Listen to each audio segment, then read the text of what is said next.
So like freshmen, sophomore, junior level? Junior. Sophomores? Okay, cool. I'm a Junior? Great. Well, okay, so like Becky said, I'm Stephen Dow from the Design Lab at UC San Diego. Have you guys heard of this guy named Don Norman? He's like the grandfather of design, and he's the director of the lab. And he was one of the very first psychologists hired at Apple, who really kind of started and was part of like the early days of design at Apple Computer. And he's 80-some years old now and has led a lot of initiatives.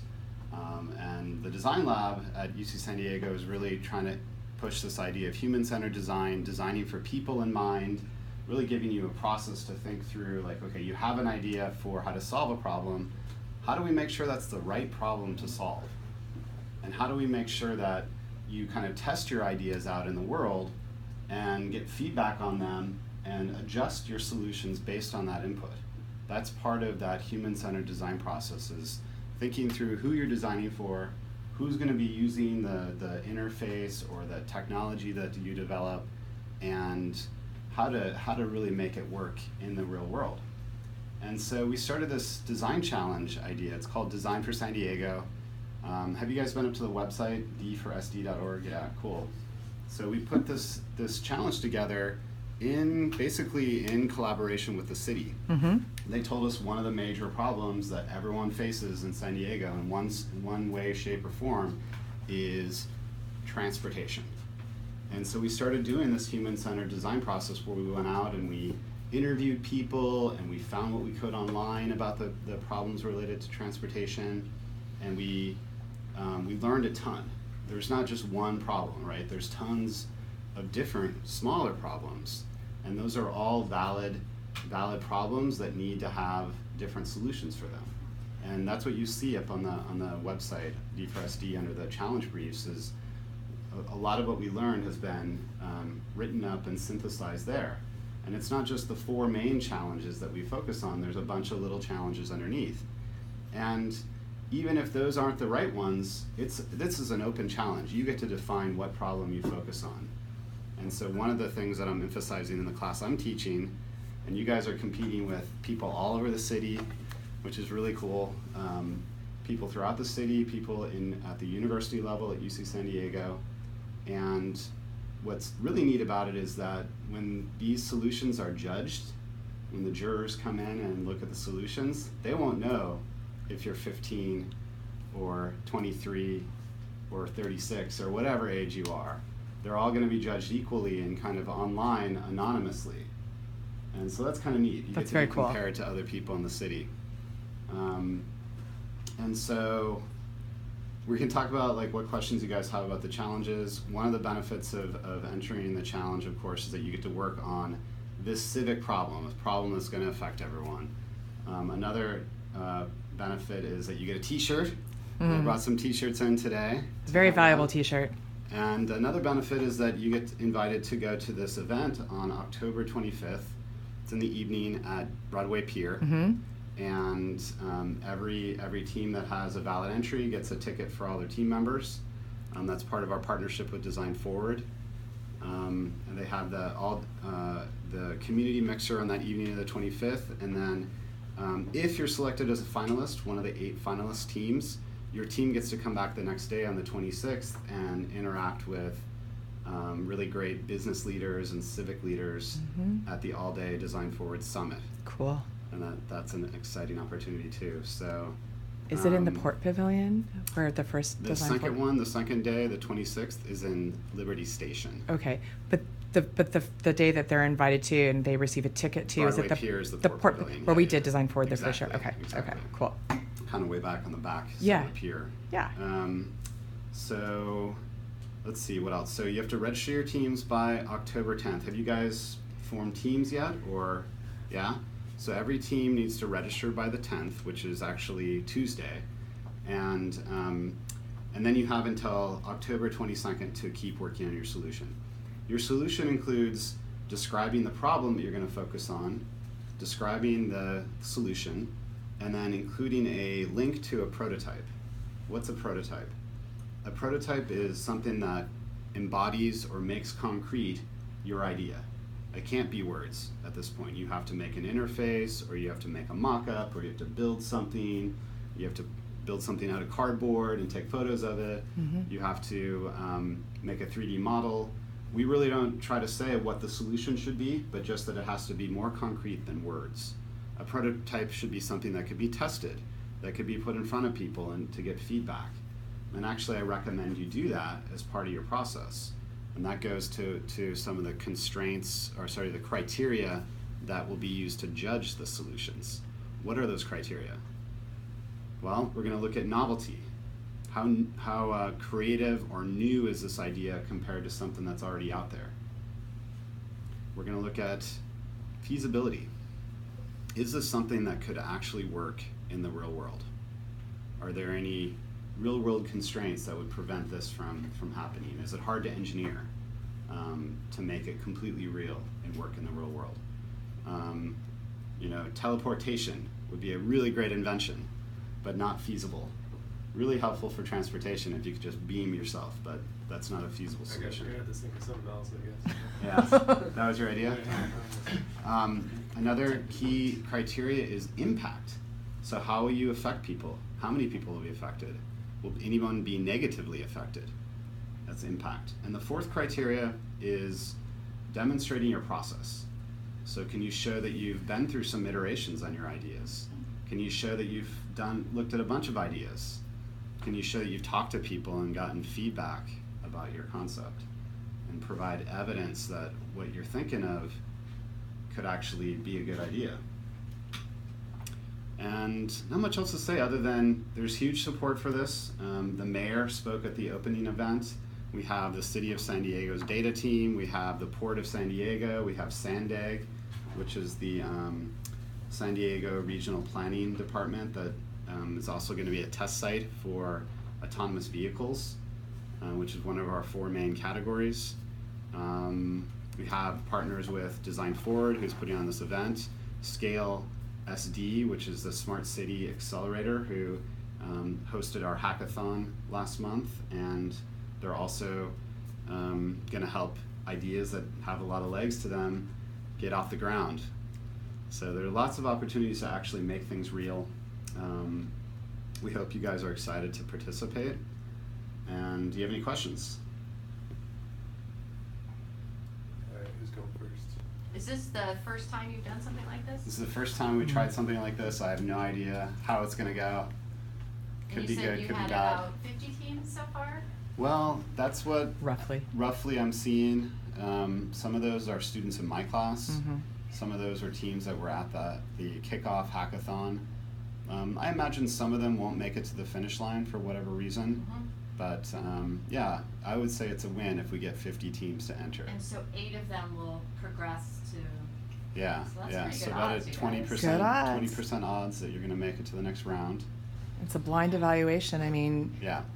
How cool would it be, you kids, the high schoolers, I would love to be able to say that. Me, as would we. I would say that we had a hackathon, and there was a weekend where on Friday night and Saturday people came in and kind of did a mini version of the challenge, and the team that won was 2 guys that had just graduated from high school and a 3rd guy that was like a senior going into a senior year. And so the youth really made a difference there. They brought a lot of energy and had a great idea about how to caravan vehicles in sort of an autonomous vehicle world, where you might want to caravan to save energy and make it safer. But yeah, so that idea is sort of still being explored, but there's tons of possibilities out there. So you were raising your hand. So would our problem and solution statements be part of the poster? Yeah, so I would use that as content for your poster. Okay. Yeah, exactly. And we're going to have a poster template that we're going to post soon. That's something I'm working on. I've got a newsletter in progress. I have a video that we're producing. A bunch of stuff on my plate now to get ready for this week. But the first thing is like this newsletter is going out tomorrow to tell you all, get registered by the 10th. That's the deadline. And then as soon as we know all the teams that are participating, we'll be in communication about what you need to do we have a poster template. Essentially, it's like a 30 by 40 inch poster template, and that we will actually, I believe the plan is to have those printed on behalf of the challenge participants too, which is cool. It saves you guys a lot of work. So guys, regarding the entrance, I thought I could sign you up, but when I went through and I tried to test it myself, it really has to come from, you guys need to leader, designate a team leader that will enter all the criteria. So I can't do it for you, but we really need to try to get this done today. It's basically your names and your emails and what your team name is. It's very basic, just so that you're entered officially into the system. The other thing I'll ask you guys to do is go to this URL, tinyurl.com/D4SD Slack teams, Slack team, I believe that's right, which pulls up a Google form where you should apply your whole team. You should apply and let us know the email addresses of all your teammates. Okay. And then if you're on, have you guys been on Slack?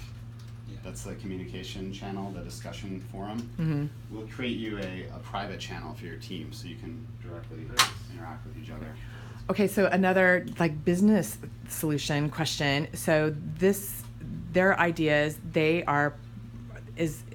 own their idea, They or totally own their that's idea. what I thought. So Yep, you know, so if there's real business idea here, something people want to invest in, it's all yours. Design Lab doesn't own any of that. how great would that be? We're here to coach you guys and Yeah. to make sure you put your best foot forward. Who are the judges? Well, we're working on that right now. I just sent out 10 emails this morning to different people in the city, Mm-hmm. business leaders, civic Mayor leaders. and- The mayor Probably probably not. not. City government. Probably not the mayor. Yeah. But we've asked the chief data scientist. We've asked the director of innovation at the Port of San Diego. We asked the executive director of Sandag. We've asked Any council members or not those yet, kind of people? but yeah, I know Barbara Bree, Bree, yeah, she's and great. she might be one of. I mean, we've got a bunch of invites out, and there'll be hopefully high-profile people who can make stuff happen if they see good ideas. And then any VC guys, like business people that have the funding to support this kind of stuff? Yeah, so or we've invited Daniel Obadovsky, who's the head of Scale, who they Uh-huh. invest in smart city Mhm. kind of solutions. We have a bunch of people like Greg Horowitz that are Yeah. on our list. So, okay, yep, that's another angle. so a TBD. This is all Working like a on that, fast-moving. Literally working on it all day okay. today. So well, that makes it even that much nicer that But you there'll took be your cool time to judges. come here. Yeah, absolutely. It was great to Yeah. stop by. Yeah. What other questions do you guys have? Yeah. What solutions are you thinking of? Can you say, or do you want to keep it private? Closely guarded. Alfred, what are you guys working on? I might share if you share. Oh, I like the competition, I see. competitive spirit going on. All right. So, so these guys, well, we only meet once a week, and I'm trying to convince them that, to kind of put more effort into it, like off, on their own time. Like, what can you say to convince them, like as students, like why should they participate? Like, The value. What do you think this could be for them? Well, a lot of things. One is, it's always nice to work on real problems, and to know that like what you're producing could actually be something that makes a difference. Two is, it's wherever you are in life, pretty much. I tell this to my students, is being able to show stuff that you've worked on, kind of like having a list of projects. Eventually, you might have a portfolio of things that you've put together that you've done in your life, and this could be something that goes in that folder of things that you've done, and makes whether you win or not, it's a great thing to say to future employers, to College applications. Uh-huh. So being able to talk about like why you participated and what you did, it's just a really great benefit in itself. And then I would also say like that opportunity to come on the 25th and meet all the other innovators, to have that conversation about transportation, to just be there and see what's going on in the city.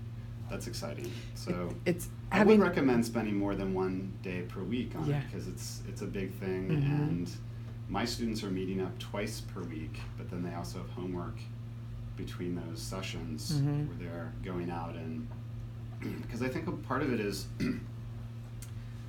part of what design is like questioning your own ideas and challenging your own ideas and taking them out to people and trying to like get feedback on them.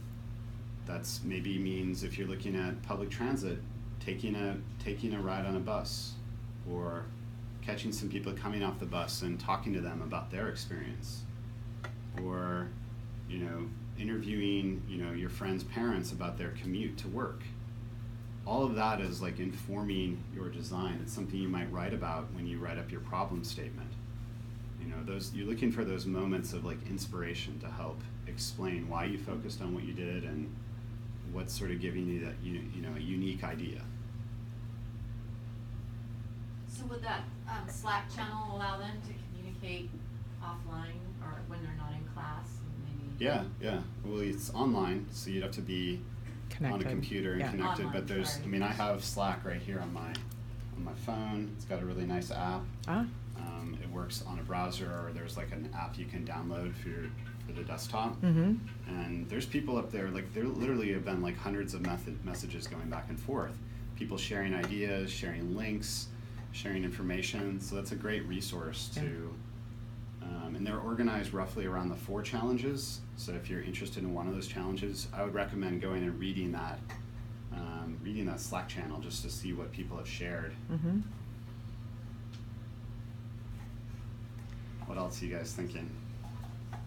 So one of my groups thought of this really clever idea of these like automatic alerts that rise and fall to Nice. improve the situation for pedestrians. Yep. But they thought it was a totally unique thing that doesn't exist, and on doing more research, they found out that they're all over Europe and stuff like that, but not really like in major intersections or anything like that. Mm-hmm. But they still want to keep with that idea and think about how we can bring that to San Diego. I mean, what do you think is that still? Yeah, that's at least novel to San Diego, Mm-hmm. from what I know. Mm-hmm. And so you could research, with an idea like that, you just want to keep going deeper and deeper.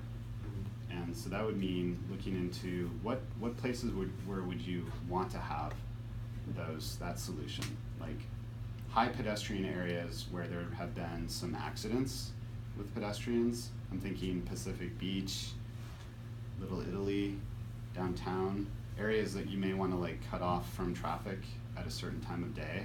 Mm-hmm. So can you find real data on where those might go in? How much do they cost?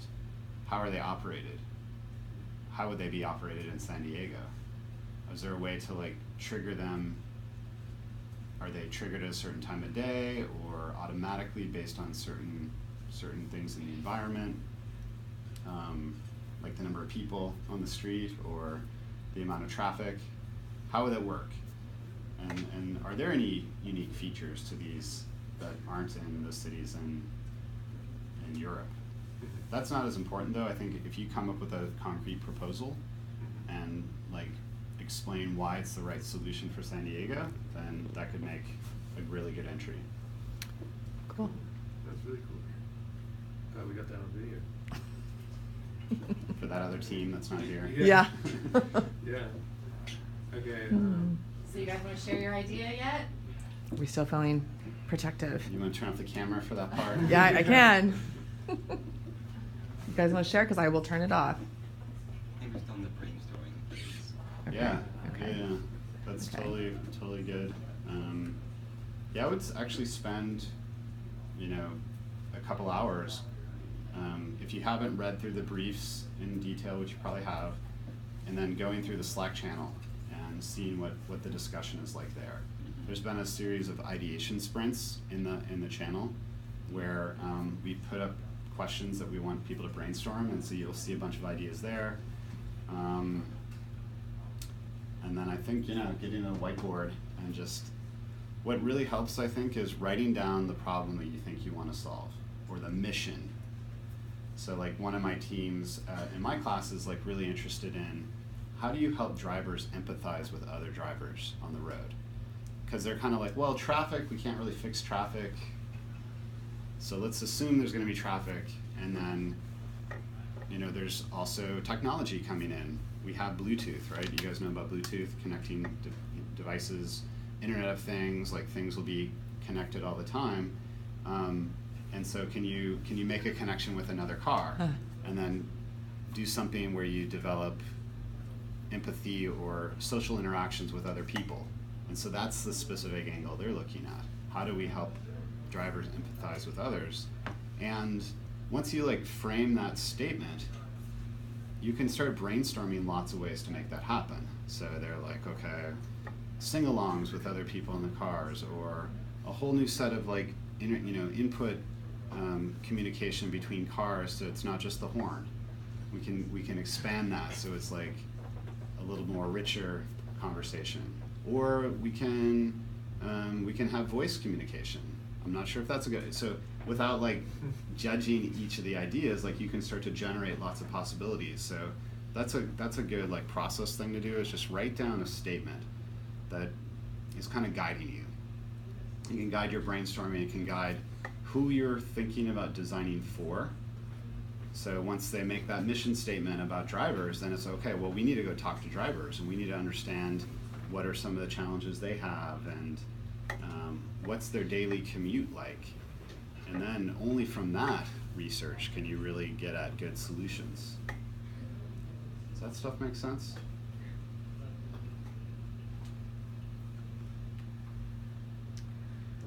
All right.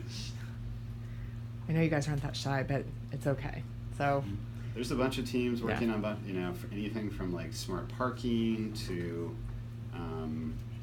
accessibility solutions, redesigning the bus, thinking about services on top of things like Uber and Lyft.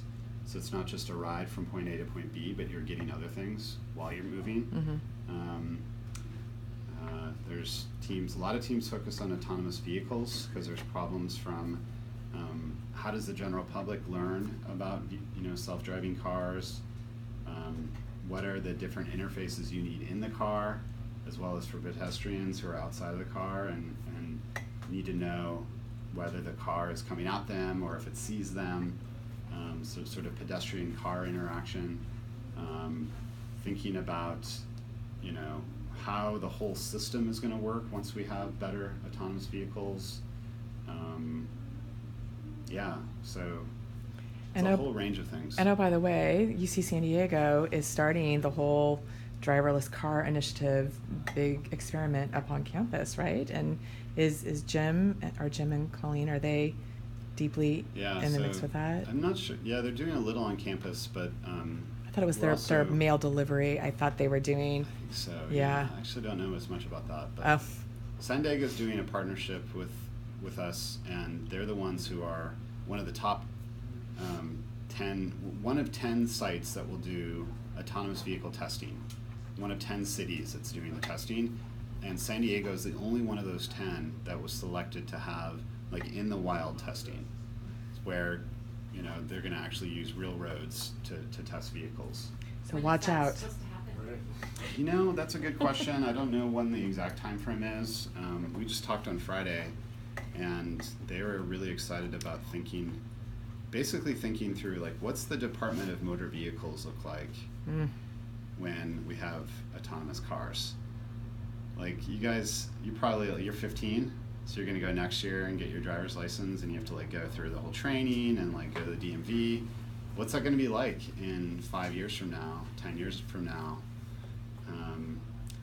Is it a driver's test, or is it more like, okay, this is what it's like to ride in a vehicle? There's big issues of trust, because it's hard enough to like be sitting next to your best friend who's driving and like trust him to drive, but what if you're like hands off the wheel and the car is driving itself?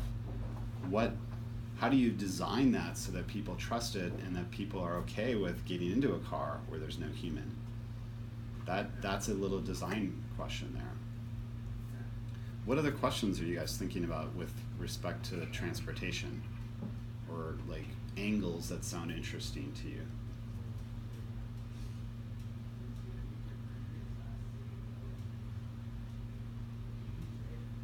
Thinking about like public transit? Are you thinking more about AVs? Thinking more about traffic, parking? disabilities and aging? What are some You of the guys things have that- the perspective of being brand new drivers, so Mhm. I would imagine trust for you is a lot different than it is for us. Mhm. Probably much more accepting of getting into a car without a driver than I would be. Mm-hmm. Mm-hmm. So it's really interesting to hear your perspective, especially in light of the fact that 16-year-olds don't seem super eager to go get a driver's license like my generation was. Mm-hmm. I also think that this challenge is really a great opportunity for you guys, because you'll all probably go to college, maybe here locally, maybe away, but from what I hear, most people try to come back to San Diego, and so this design challenge can truly impact the rest of your life in terms of, you know, the way San Diego grows and, you know, our future lives here. And if you want to continue to make San Diego your home, or if you even take these ideas to a new home, it really could be something that is impactful to real life for you. You know, you've got a lot more years, many more years to live, so this is very relevant. San Diego's a weird place. Like, it's a little bit different than many other cities. It's not as densely packed in. So, like, New York has subway systems Mhm. to get around. There's actually a lot of problems with the subway system. But San Diego is so spread out, it makes biking and walking around harder. That's actually one of the challenges I haven't mentioned there, is what do we do about biking, and can we make biking more prevalent, because that would be more sustainable for the environment, Mhm. and it's healthier for people, but it's also like really great distances that have to be crossed and a lot of big hills. Hmm. And so what are the specific challenges there? Things like, you know, bike lanes are one thing. You know, we know about that solution. There's a lot of bike lanes, but people aren't necessarily using them. And so does that mean we need more electric bikes? Should there be services for electric bikes? We've heard a lot about, you know, businesses, small businesses sort of pushing back about bike lanes, because they'd rather have the parking, and that way the businesses can have people kind of drive up, park, go in, do business, come back and drive away, and they're afraid if we take away parking, then they'll have less business. So is there a way to do like more bike-oriented business solutions, or help businesses realize that bikes could be a good customer base for them? Incorporated. Mm-hmm. What about you want to use your bike, but you're running your errands, so where do you put your dry cleaning and your groceries, and like, is there some way to have your stuff? Redesign the bike somehow, or Redesign the bike, or have some other way that gets Yeah. Attachment or. shown Or- out for you. Autonomous bikes. or redesign the buses so that you can attach your bike to Mm, it mhm. better than it is now. So all of these things. One of our Yeah. groups is doing something specific on bikes. Apparently there's a new protocol for cars communicating with each other, and so they're trying to use that protocol to like warn drivers about incoming bikes and stuff like that. So you probably need So- something on the bike, some sort of sensor, or on your Yeah. phone to know. Yeah, something that can emit the signal somehow. That's a really good idea. I mean, Yeah. here locally in Solana Beach and Del Mar, you know, we have a lot of these bike lanes. You guys have all seen them, and it's kind of scary to drive through there. And I would think especially scary to be on a bicycle, like the trust factor, even utilizing bike lanes. And so I like the idea of communication for bikes to cars and vice versa.